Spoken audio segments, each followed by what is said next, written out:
El texto que nosotros acabamos de leer en esta mañana es uno de esos textos que contiene una enseñanza profunda para nuestras vidas.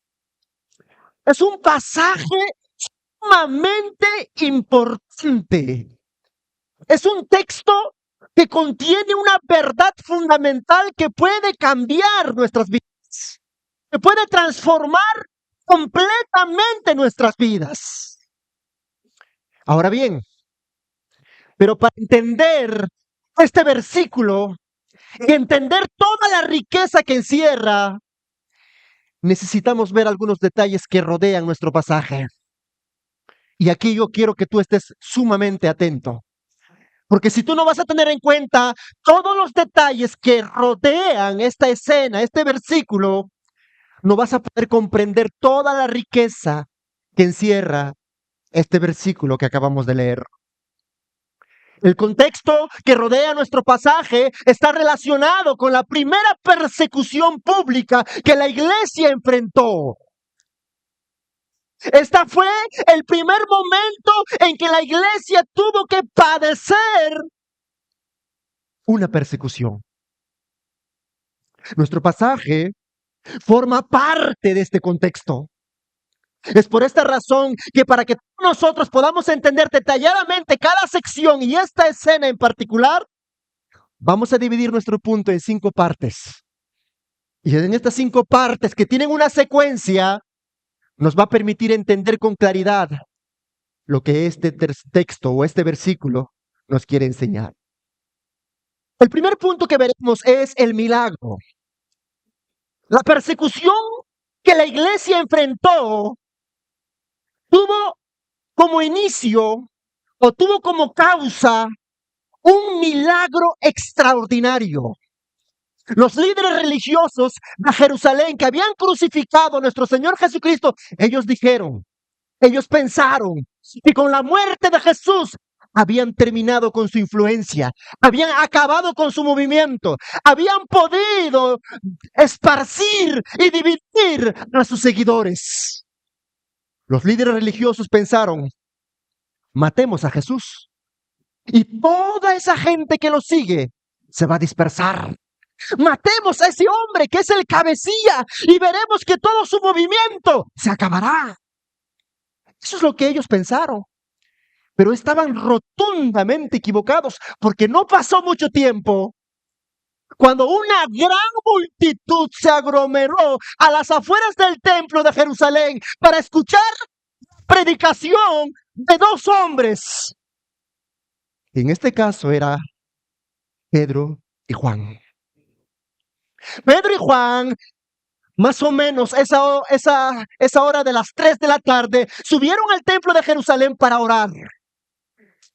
A la entrada del templo había un cojo de nacimiento.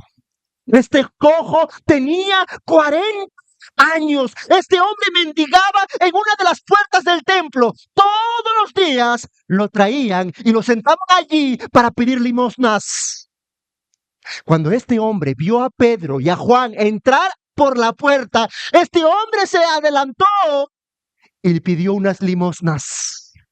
El pasaje nos dice de la siguiente manera: es decir, el cojo, cuando vio a Pedro y a Juan que iban a entrar en el templo, les rogaba que les diera limosna. Pedro, con Juan, fijando en él los ojos, le dijo, míranos. Entonces él los miró atento, esperando recibir de ellos algo. Pero Pedro dijo, note lo que dijo Pedro, no tengo plata ni oro, pero lo que tengo te doy. En el nombre de Jesucristo de Nazaret, levántate y anda. Este fue el milagro extraordinario que pasó aproximadamente a las 3 de la tarde, cuando una multitud de personas subían al templo a orar. Ante este hecho tan milagroso, tan portentoso, las multitudes se aglomeraron alrededor del hombre que había sido curado. La reacción de la población ante el milagro fue gigantesca. Todos quedaron maravillados ante semejante curación. Todos habían visto durante largos años a ese pobre hombre a la entrada de la puerta del templo, pidiendo limosnas. Conocía toda su vida, había pasado allí mendigando. Pero ahora lo veían saltando y alabando a Dios, y las multitudes se unieron allí para alabar a Dios. Entonces Pedro, viendo la muchedumbre de mujeres y hombres, Pedro levantó su voz y les predicó el evangelio de Jesucristo. Les dijo a las multitudes que esa sanidad que había ocurrido lo había hecho Jesús de Nazaret. Les demostró en su predicación que ese Jesús que ellos habían crucificado, que ellos habían pasado, había resucitado entre los muertos. Y la prueba poderosa de que Jesús había resucitado era la curación de ese hombre, porque en su nombre había sido sanado. Pedro en su exposición les dice en el versículo 14 del capítulo 3, pero vosotros negasteis al santo y al justo, y pedisteis que se os homicida, y matasteis al autor de la vida, quien Dios resucitó de los muertos, de los cuales nosotros somos testigos por la fe en su nombre. A este cojo que ustedes ven, que vosotros veis y conocéis, porque toda la población lo conocía, porque todos habían visto a ese cojo durante toda su vida, que vosotros veis y conocéis, lo ha confirmado su nombre. La fe que es por él ha dado a este completa sanidad en presencia de todos vosotros. Pedro, en su exposición, demuestra en su argumentación que la prueba de que Cristo estaba vivo, de que había resucitado, era la sanidad del lisiado. Nadie lo podía negar. El pueblo no podía negar semejante evidencia. Nadie podía atreverse a negar ese milagro porque toda la población había visto a ese cojo mendigar durante décadas. Ahora lo veían saltando. Y Pedro dice que ese hombre fue sanado en el nombre de Jesús de Nazaret, a quien Dios ha resucitado. A consecuencia de la predicación de Pedro en esa tarde, 5,000 personas, oiga bien lo que estoy diciendo, 5,000 personas se convirtieron. Pero esto llamó la atención de los líderes religiosos. Esos mismos líderes religiosos que mataron a Cristo Jesús, que conspiraron contra Jesús, ahora venían a Pedro y a Juan. Y aquí entramos a nuestro segundo punto, la oposición. Los líderes religiosos, al ver las multitudes reunidas allí, al ver todo lo que está pasando ahí, se acercaron. Y cuando vieron a Pedro, a Juan y al cojo curado, los arrestaron. Esa noche, Pedro, Juan y el hombre que había sido curado pasaron la noche en una carceleta. En una carceleta.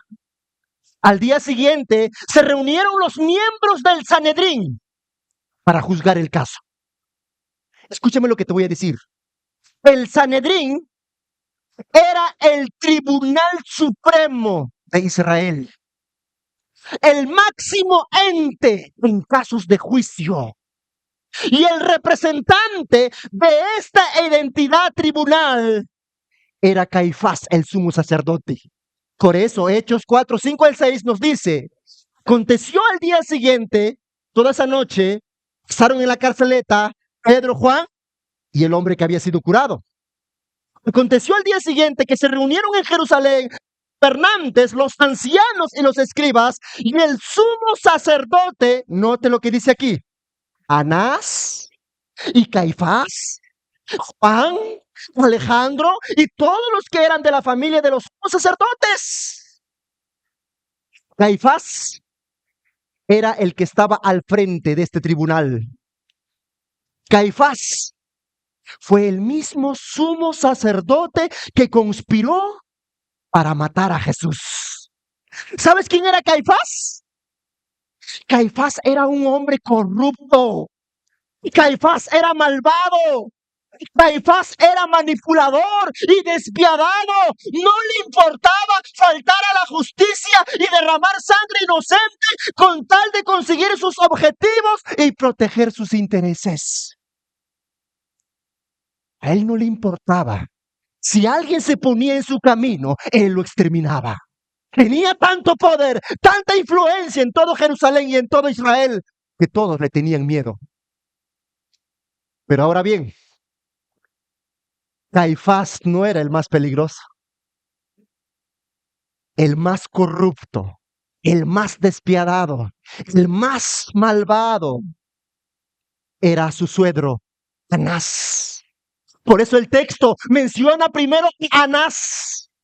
Anás era el suegro de Caifás. Anás era viejo, rico, poderoso. Era un hombre con una tremenda influencia en todo Israel y dentro de Roma.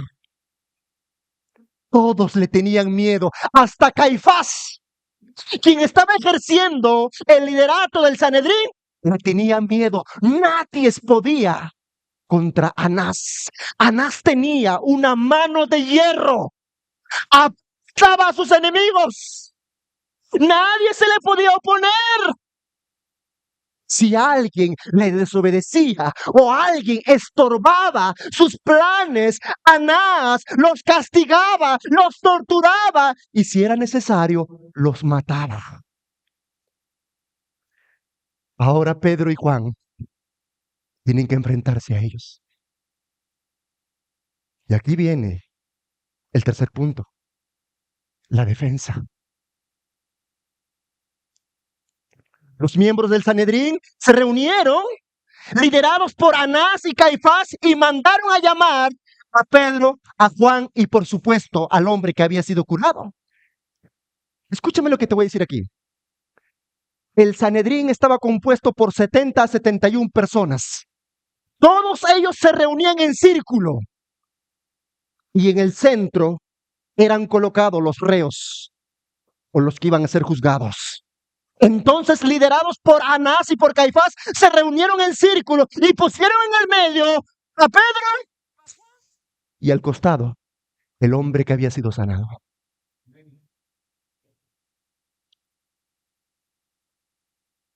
Entonces, Anás y Caifás se lanzan al ataque y le preguntan lo siguiente a Pedro y a Juan. Hechos 4:7 nos dice, y poniéndolos en medio del círculo, les preguntaron. Note la pregunta que les hace estos hombres, estos líderes religiosos. Les dice, ¿con qué potestad o en qué nombre habéis hecho vosotros esto? Anás y Caifás no se atrevieron a negar el milagro. No se atrevieron a contradecir la evidencia. Ahí estaba el hombre curado, ahí estaba el hombre sanado, ahí estaba el lisiado que había sido restaurado, ahí estaba. Por esta razón es que Anás y Caifás no tratan de decir o tratan de negar el milagro. Pero lo que sí hace Anás y Caifás es decirle a Pedro y a Juan, ustedes han hecho ese milagro por los poderes del demonio. Intentan acusar a Pedro y a Juan de que ellos han recorrido a las artes mágicas o a poderes demoníacos para sanar el cojo. Caifás y Anás no quieren aceptar que ese milagro se hizo en el nombre de Jesús.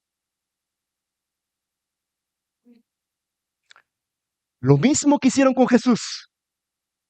Porque los sumos sacerdotes y los fariseos y los líderes religiosos siempre acusaron a Jesús cuando él hacía los milagros, cuando él hacía las señales, lo acusaron a él de que todo eso él lo hacía por los poderes de los demonios. Y lo mismo hace con Pedro y Juan. Escúchame bien lo que te voy a decir, por favor, aquí. Necesito que me entiendas todos estos detalles para que puedas entender toda su riqueza. Ante esta pregunta, ¿en qué nombre se ha hecho eso?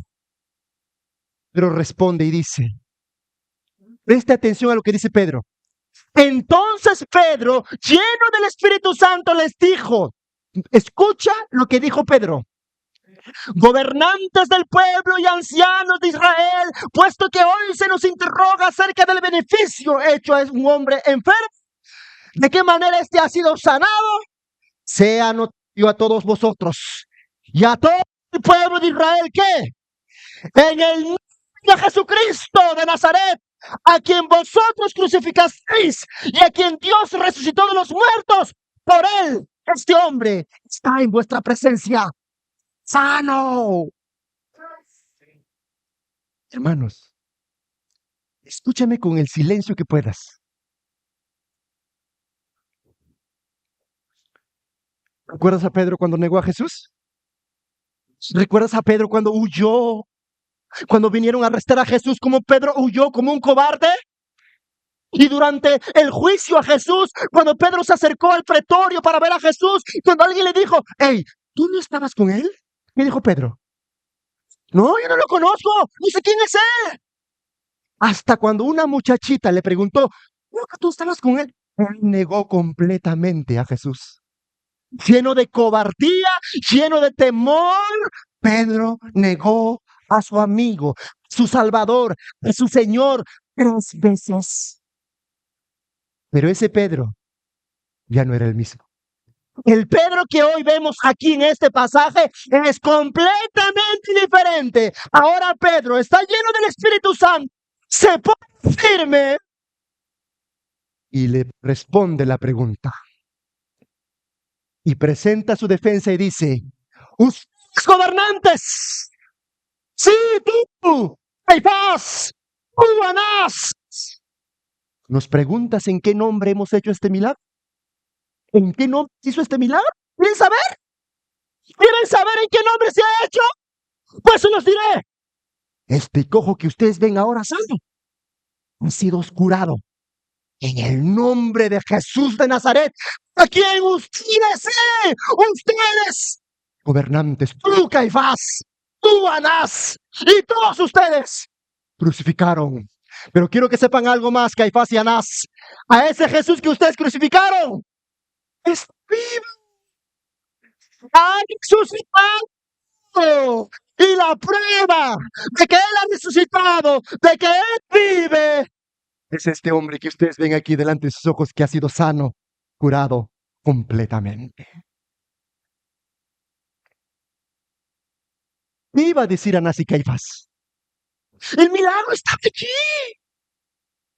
Aunque Pedro corría peligro su vida porque se está enfrentando a las dos máximas autoridades más despiadadas, el punto de Pedro es que él quiere enfatizar que Jesús de Nazaret está vivo. Quiere que Anás y Caifás y todos los demás entiendan que a ese Jesús que ellos crucificaron ahora está resucitado y vive. Y la evidencia de eso es ese cojo que ahora está delante de sus ojos. Pedro, para darle más peso a su defensa, cita la Escritura y les dice en Hechos 4:11, este Jesús es la piedra rechazada por vosotros los edificadores, la cual ha venido a ser el ángulo. Pedro cita el Salmo 118:22 y acusa a los líderes de haber rechazado a Jesús, quien ha venido a ser la cabeza del ángulo del reino de Dios. Estos líderes religiosos, aunque tenían en sus manos la ley, escúchame por favor, aunque tenían en sus manos los salmos, aunque tenían en sus manos los profetas, no se dieron cuenta de que ese Jesús era el Mesías prometido por Dios. Y en vez de recibirlo, lo rechazaron como una piedra inservible. Lo tiraron como una piedra que no vale nada. Lo despreciaron. No solamente lo despreciaron, sino que lo crucificaron. Estos necios no se dieron cuenta de que ese Jesús que ellos despreciaron, Dios lo ha establecido como Señor, como Salvador de todos los hombres. Ahora, ese Cristo desechado, que ha sido crucificado, ha resucitado victoriosamente y se ha sentado a la diestra del Padre. Y Él está vivo, dice Pedro. Esa piedra que ustedes rechazaron está vivo. Y la prueba notoria de esa verdad es la sanidad de este cojo, le dice Pedro a Caifás y Anás. Anás y Caifás, escúchenme lo que les voy a decir, le dice Pedro. ¿Dónde has visto que los muertos hacen milagros? Les dice. Los muertos no hacen milagros, Caifás. Los muertos no hacen estas cosas, Caifás. Él fue sano en el nombre de Jesús, porque Jesús vive. Ese es el punto que Pedro quiere demostrar en su argumento. Quiere decirle a estos cabezones que no entienden el plan de salvación, los está reflejando en su propia cara y le está diciendo, quiero que entiendan ustedes, Anás y Caifás, que este hombre que ustedes ven ahora de pie, caminando y saltando, ha sido sanado en el nombre de Jesús, porque Él ha resucitado y porque Él vive. Y quiero que entiendas algo, Caifás. Jesús vive. Jesús de Nazaret vive. Pedro, para darle más peso, le da la última estocada a estos hombres que estaban delante de ellos. Les dice, y en ningún otro hay salvación, le dice Pedro. Escúchame, Caifás y Anás, y todos ustedes, escúchenme. En ningún otro hay salvación, porque no hay otro nombre bajo el cielo dado a los hombres en que podamos ser salvos. Hermanos, hemos llegado a nuestro texto. Hemos llegado a nuestro texto.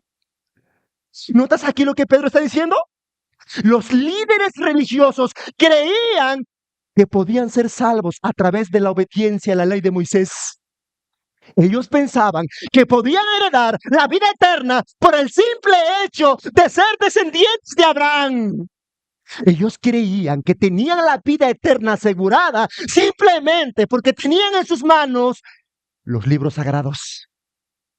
Pero Pedro les dice, oigan líderes, oiga Caifás y Anás, quiero decirte algo. Quiero que todos ustedes sepan que no existe la salvación fuera de Jesucristo. No hay salvación fuera de Jesucristo, le dice Pedro, Anás y Caifás. Imagínate a esos dos viejos llenos de odio al escuchar la predicación de Pedro. Estarían ardiendo y está diciendo este blasfemo. Solamente la salvación es en Cristo Jesús. La salvación es por la ley. Pedro dice, no. La salvación es únicamente en Cristo Jesús. En ningún otro hay salvación, dice Pedro, porque no hay otro hombre bajo el cielo dado a los hombres en que podamos ser salvos.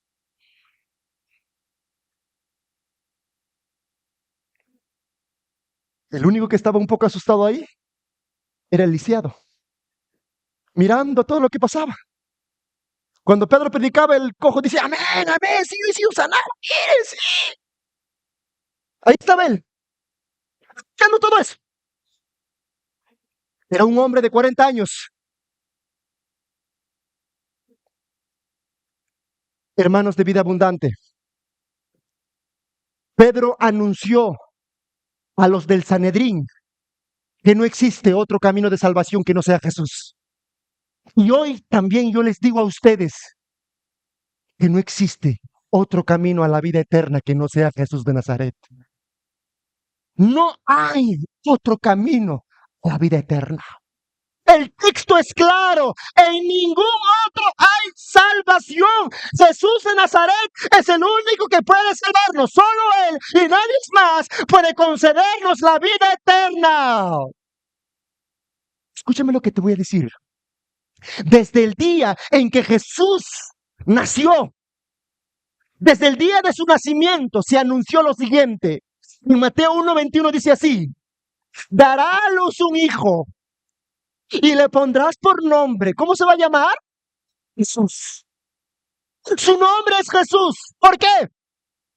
Porque Él, solamente Él, salvará a su pueblo de sus pecados. Oiga lo que dice el texto, por favor, amigo. Oiga lo que dice el texto, hermano amado. Hermanos de vida abundante, oigan lo que dice el texto. Ahí está claro. Dice, porque Él salvará a su pueblo de sus pecados. Eso significa que fuera de Jesús no hay salvación. Fuera de Jesús no hay redención. Fuera de Jesús no hay perdón de pecados. Fuera de Jesús no hay vida eterna. Está claro aquí el texto. Jesucristo es el único camino a la vida eterna.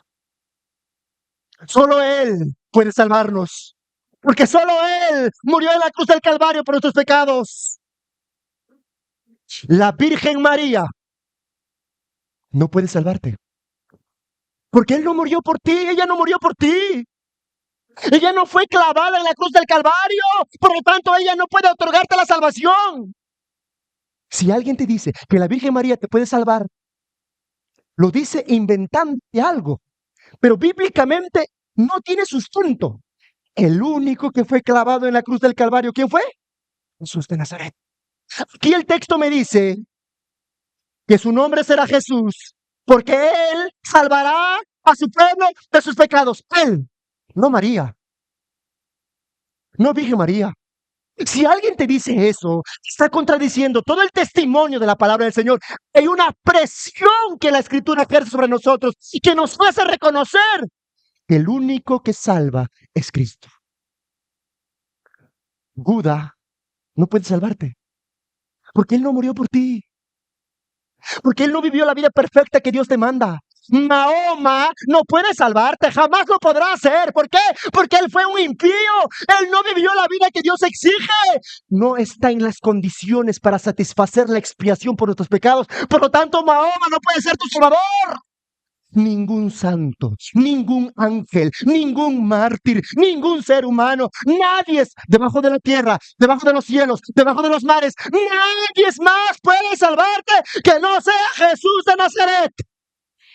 Esa es la verdad irrefutable de la santa palabra de Dios. ¿Lo quieres refutar? ¿Quieres contradecir a Dios? ¿Quieres contradecir la Escritura? Lucas 24, 46 al 47 nos dice nuevamente lo siguiente. Y les dijo, así está escrito. Note lo que dice. Así está escrito. Está escrito. ¿Qué está escrito? Y así fue necesario que el Cristo padeciera y resucitara de los muertos al tercer día, y que se predicara, escucha lo que dice el pasaje, y que se predicara en su nombre, ¿qué cosa? El arrepentimiento y el perdón de pecados en todas las naciones, comenzando desde Jerusalén. Amado hermano, solamente en Jesús hay salvación, solamente en Él hay redención, solamente Jesús de Nazaret puede limpiarte de tus pecados. Juan 1:29 dice, al día siguiente vio Juan a Jesús que venía a él y dijo, ¿qué dijo? Este es el Cordero de Dios que quita el pecado del mundo. Amado hermano, nadie más puede quitarte las manchas de tu pecado. Nadie puede borrar, limpiar todos los pecados que están acumulados en tu conciencia y que estás cargando en tus hombros. Nadie te puede quitar, porque el pecado es una mancha pintada con tinta indeleble que no lo puedes borrar. Está en tu conciencia. Aunque te olvides, sabes que aquí está registrado tus adulterios, tus mentiras, tus idolatrías, tus hechicerías, tus borracheras, tus envidias, tus injusticias, tus maldades. Todo ese pecado está escrito en tu alma y en tu conciencia y nadie lo puede borrar. Tú puedes esquivarlo, tú puedes cauterizar tu conciencia, tú puedes intentar olvidar todo ese pecado, pero está ahí. Y el día que tú te presentes ante Dios, son esos pecados los que te van a lanzar al infierno. Por esa razón, Dios ha provisto a Cristo Jesús, porque solo Él es el Cordero que quita el pecado del mundo. Escúchame lo que te voy a decir aquí. Tú no puedes deshacerte de tus pecados. Aunque te laves con lejía, aunque te rasques con piedra, hagas lo que hagas, no puedes borrar tus pecados. Por eso Jeremías capítulo 2:22 dice, aunque te laves con lejía, porque la lejía borra manchas, ¿no? ¿Verdad? Tú pones tu ropa y metes un poco de lejía y ¿qué hace? Quita la mancha. Pero aquí Dios dice lo siguiente, aunque te laves con lejía y amontones jabón sobre ti, la mancha de tu pecado permanecerá aún delante de mí, dijo Jehová de los ejércitos. ¿Cómo quitamos esa mancha? ¿Cómo borramos ese pecado? ¿Cómo quitamos esa mancha de miseria, de perdición que nos va a hundir en el lago de fuego? ¿Cómo lo hacemos? Pues bien, la respuesta es Jesús de Nazaret. Solo Él puede borrar todas las manchas de tu pecado. Solamente Él está en las condiciones para satisfacer la perfecta expiación por tus pecados. Solo Él, en su condición de Dios y hombre, puede expiarte de todos tus pecados. Solo Él ha presentado un sacrificio perfecto con un valor infinito que puede limpiarte de todos tus pecados. Por más sucios que sean, por más perversos que sean, solo Jesús de Nazaret puede limpiarte todos los pecados. Volvamos a Hechos 4:12, porque ahí Pedro dice lo siguiente, y en ningún otro hay salvación, porque no hay otro nombre bajo el cielo donde los hombres, dado los hombres, en que podamos ser salvos. Hay un pasaje aquí, hay una frase aquí que me encanta, una frase que yo lo tomo para mí, una frase que me mueve. Y esa frase es lo que aquí dice, porque no hay otro nombre bajo el cielo dado a los hombres en que podamos ser salvos. No hay otro nombre. No hay otro nombre. Sí, ahorita hay muchos falsos profetas, muchos falsos movimientos que están presentando una salvación, como es el ejemplo de Jonás Ezequiel Ataucusi, quien se cree la encarnación de Cristo Jesús y que miles de personas lo siguen. Su secta se está extendiendo por toda Sudamérica. O tal vez como la nueva religión que ha aparecido, que se llama la religión de Ahmadí, que es una religión que se está extendiendo por el mundo y que está presente en 40 países. Él dice que Él es el líder supremo, el vocero de Dios. O de repente, como esta mujer en Pucallpa, que ella dice que tiene poseído al ángel Miguel o al ángel Gabriel. Esta mujer dice que es la encarnación del ángel Gabriel, hace cosas en nombre de él y la gente le rinde culto a esta mujer, la gente le adora. Amado hermano, pueden aparecer muchos falsos profetas, pueden aparecer muchos falsos cristos, pueden aparecer muchos que se hacen llamar Jesús, pero solo hay un Jesús de Nazaret. Solo hay un solo Jesús de Nazaret y solo Él puede darnos la salvación. No se confunda. Jesús de Nazaret. Jesús de Nazaret. No hay otro nombre. Solo en el nombre de Él podemos ser salvos. Hermano, ¿crees lo que te estoy diciendo? ¿Crees lo que estás escuchando? ¿Puedes recibir en tu alma esta verdad que hoy te estoy predicando, que no es otra cosa que la palabra de Dios? Pedro presenta su defensa de esta manera. Ante esta defensa presentada, Pedro Ante la presentación de esta defensa, los líderes religiosos se sorprenden. Y esto nos lleva a nuestro último punto, la amenaza. Los miembros del concilio quedaron sorprendidos ante la defensa de los apóstoles y los reconocieron. Hechos 4:13 nos dice: entonces, viendo la valentía de Pedro y de Juan, y sabiendo que eran hombres sin letras y de vulgo, se admiraban y le reconocían que habían estado con Jesús. Anás y los demás miembros quedaron sorprendidos ante la defensa de los apóstoles. ¿Por qué, hermano? ¿Sabes qué es lo que más le sorprendió a Anás y a Caifás? ¿Sabes qué es lo que más le llamó su atención? ¿Sabes qué es lo que dejó a ese viejo malvado paralizado? No fue su vestimenta, porque Pedro y Juan estaban vestidos con una ropa que apenas tenía, rudos, poco presentable, poco agraciados. Estaban ahí parados, sin buena ropa, sin educación, sin nada. Eso no les llamó la atención. Lo que le llamó la atención a Anás y a Caifás fue la valentía de estos dos hombres.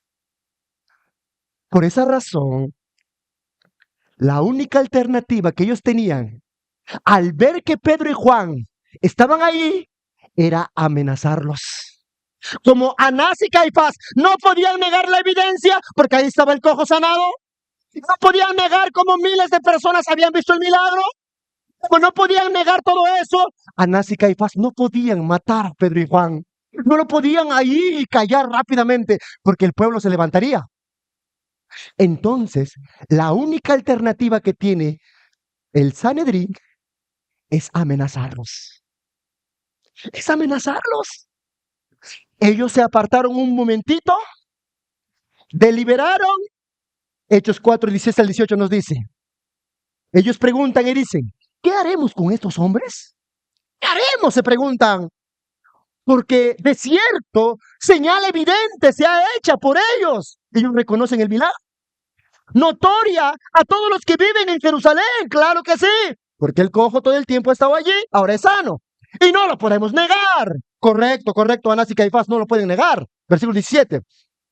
Sin embargo, para que no se divulgue, escucha lo que dice, para que no se divulgue más entre el pueblo, amenacémoslos, para que no hablen de aquí en adelante a hombre alguno en este nombre.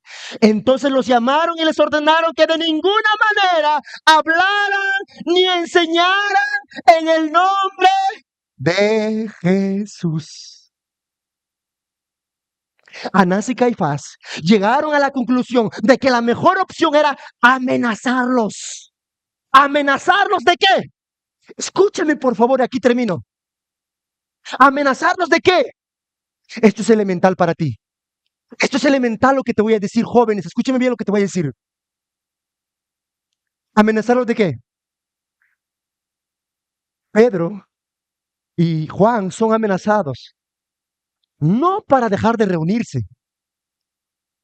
Anás y Caifás no les prohíbe que dejen de predicar. No les prohíbe que dejen de reunirse. No les prohíbe, si es necesario, hagan milagros. Pero ¿qué es lo que les prohíbe? Les prohíbe que divulguen el nombre de Jesucristo. Ellos no quieren que el nombre de Jesús sea divulgado en todos los lugares y en cada rincón de Israel. Se les prohíbe que dejen de hablar en el nombre de Jesús. No quieren que los hombres sean salvos.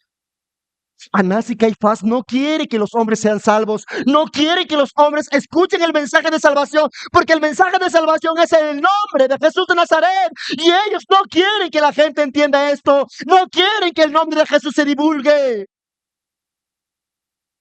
Lo único que tenían que hacer es amenazarlos.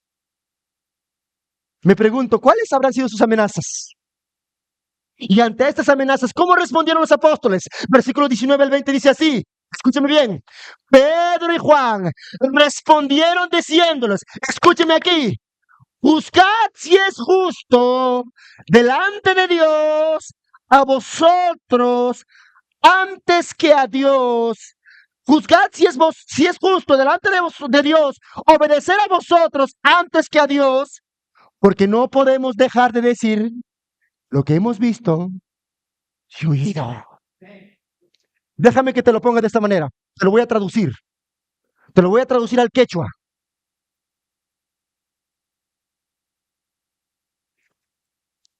Anás, el más viejo, se acerca a Pedro y le dice: Galileo ignorante, si tú sigues divulgando el nombre de este Jesús de Nazaret, yo voy a aniquilarte.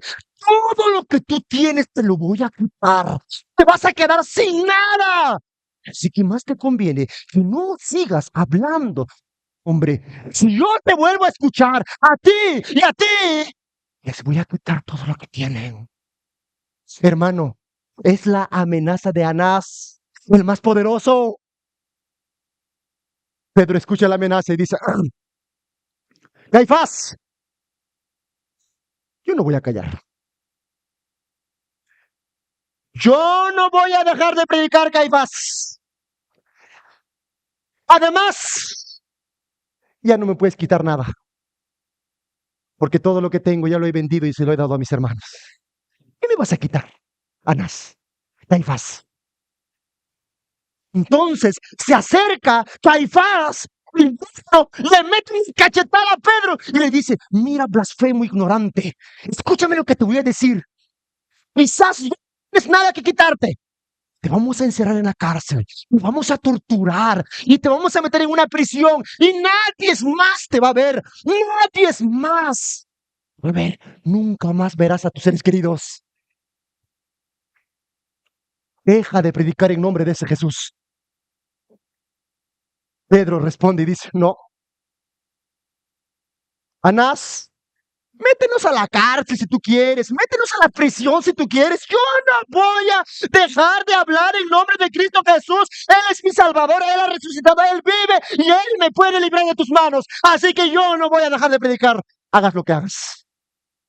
Entonces se acerca por última vez Anás, le escupe en la cara a Pedro y le dice: Galileo, deja de predicar. Ah, ¿no quieres predicar? ¿No quieres dejar de predicar? Pues bien, te voy a torturar y te voy a quitar la vida. Te voy a cortar la cabeza.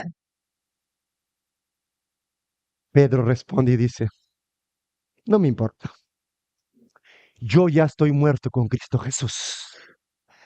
¿Cómo vas a matar a un muerto, Caifás? ¡Ya estoy muerto! Además, Caifás, Anás y todos ustedes gobernantes, escúchenme. Para mí, para Juan y para la gente que está afuera que creen en Cristo Jesús, morir es ganancia, Caifás. Ya estoy muerto. ¿Cómo me vas a matar? No pudieron. No pudieron callar los hermanos. La pregunta que nosotros nos hacemos es la siguiente: ¿cómo pudo Pedro y Juan enfrentarse a este poderoso hombre, a Anás y Caifás, y no ceder ante sus amenazas y no doblegarse ante sus amenazas? ¿Sabes por qué, hermano? Porque ellos habían visto a Jesús resucitar. Pedro, Juan y los demás apóstoles habían visto a Cristo, lo habían tocado, habían comido con Él, habían convivido más de 40 días con Jesús de Nazaret, que lo habían resucitado Dios y lo tenían al frente. Ahora no podían negar nunca más a Jesús.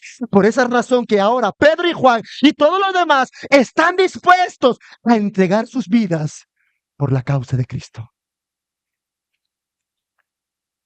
Hermanos, los miembros del Sanedrín quisieron taparle la boca a Pedro y a Juan para que no predicaran el Evangelio. Le quisieron silenciar para que no anunciaran el mensaje de salvación. Así como silenciaron a Juan el Bautista, a quien le cortaron la cabeza, así también querían silenciar de una vez por todas a Pedro y a Juan. ¿Sabes quién estaba detrás de todo esto? Satanás. Satanás quería taparle la boca a Pedro, a Juan. ¿Y sabes cuál es lo más triste, iglesia? es que ahora Satanás sigue operando de la misma forma. Y hoy Satanás está tapándole la boca a todos los predicadores, a los creyentes. Las iglesias evangélicas deberían hablar del evangelio de Jesús de Nazaret. Ya no lo hacen. Ahora se dedican a motivar a la gente a ser conquistadores, victoriosos, emprendedores. Satanás les ha tapado la boca. Ahora las iglesias evangélicas, las iglesias modernas, ya no hablan del pecado ni del poder del evangelio, sino que han reemplazado el mensaje del evangelio con un mensaje suave, con un mensaje terapéutico. Satanás les ha tapado la boca. Las iglesias de hoy, que deberían dar testimonio de Jesús, que deberían hablar de Cristo Jesús, ya no lo hacen. Ahora lo que hacen es dedicarse a otras cosas. Ahora los creyentes modernos se dedican al consumismo, al narcisismo, al materialismo, al individualismo. Se dedican a vivir en este mundo a placer. Satanás les ha tapado la boca. Ahora las denominaciones cristianas, las grandes denominaciones, ya no predican a Cristo, ya no predican el evangelio. Ahora lo que enseñan a la iglesia son sus reglamentos, son sus normas, son sus estatutos. Eso es lo más importante que el evangelio de Cristo. Satanás les ha tapado la boca. Ahora los predicadores modernos ya no hablan de doctrina. Ya no hablan de doctrina en la iglesia. Ahora se dedican a motivar. Ya no hay arrepentimiento, ya no hay doctrina. Ellos dicen, la doctrina no importa. Hermano, no predique doctrina. La doctrina no importa. Satanás les ha tapado la boca. Escúchame lo que yo te voy a decir, hermano querido. Ahora los predicadores ya no predican el evangelio. Ahora los predicadores se han convertido en coach, en mentores, en motivadores, en terapeutas. Ahora los predicadores son humoristas. A ese nivel ha llegado el evangelio. A ese nivel ha caído la iglesia. ¿Por qué? Porque Satanás les ha tapado la boca. Ahora Satanás sigue silenciando y sigue silenciando. Ya no se habla de Cristo. Ahora en las redes sociales se habla más de Mahoma, se habla más de Buda, se habla más de Ezequiel Ataucusi, se habla más de ellos que de Jesús. ¿Por qué? Porque Satanás les ha tapado la boca. La iglesia está dormida. Te pregunto, ¿hablas de Cristo a tus amigos? ¿Hablas de Cristo a tus compañeros? ¿Hablas de Cristo a tus hijos? ¿Hablas de Cristo a tu esposa? ¿Hablas de Cristo a tus personas que te rodean? Si no lo haces, date cuenta. Satanás te ha silenciado. Te ha tapado la boca. Eres cobarde. Eres cobarde. Eres débil. ¿Y sabes por qué? Porque te avergüenzas de Cristo. En las redes sociales todos se avergüenzan de Cristo. Todos se avergüenzan de Cristo. Ese es el cristianismo light, el cristianismo suavecito. Este es un cristianismo barato que avergüenza. Un poco más, vamos a convertirnos en una iglesia apóstata como la iglesia católica o como las iglesias de otros movimientos. Ya no hay mensaje del evangelio. Pedro y Juan entregaron todo por el mensaje de Cristo, dispuestos a perderlo todo. Casa, familias, hijos, esposas, amigos, amigas, con tal de entregar el mensaje de salvación al mundo. ¿Y tú qué has dejado por Cristo?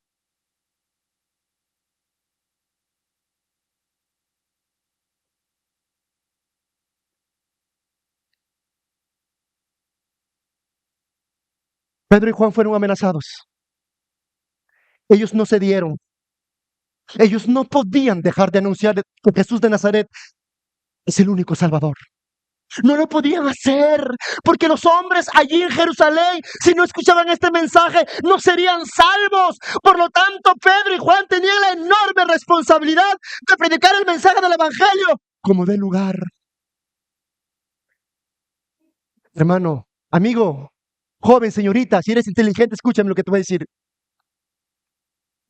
No hay otro camino a la salvación. Juan 14:6 dice claramente, Jesús dijo, yo soy el camino, la verdad y la vida. Nadie, ni una sola persona, nadie, ni uno, nadie viene al Padre sino por mí. ¿Sabes qué significa nadie?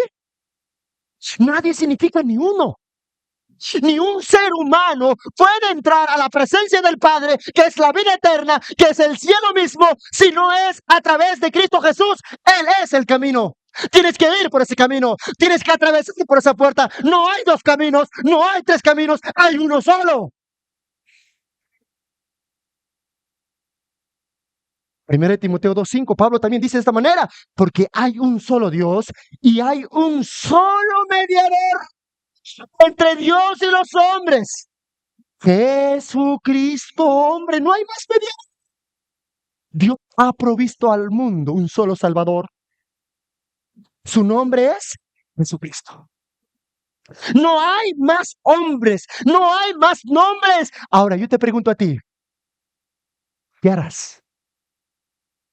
Hoy te lo pongo de esta forma. ¿Qué más tiene que hacer Dios por ti para demostrarte que te ama? Si Él ya te proveyó un Salvador que es su propio Hijo.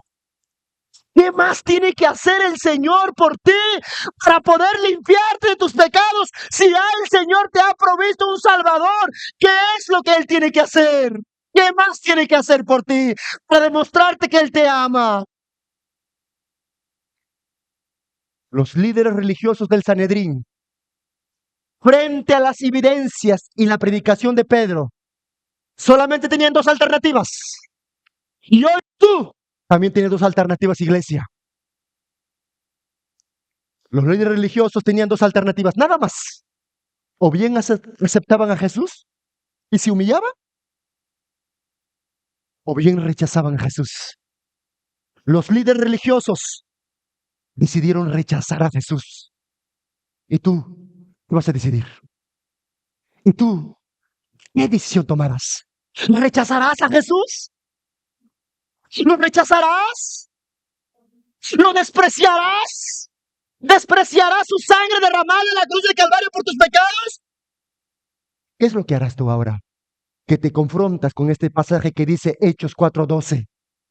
En ningún otro hay salvación, porque no hay otro nombre bajo el cielo dado a los hombres en que podamos ser salvos.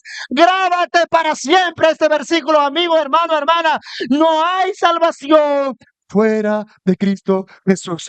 Pregunto una vez más, ¿rechazarás esta gran oferta que Dios te hace?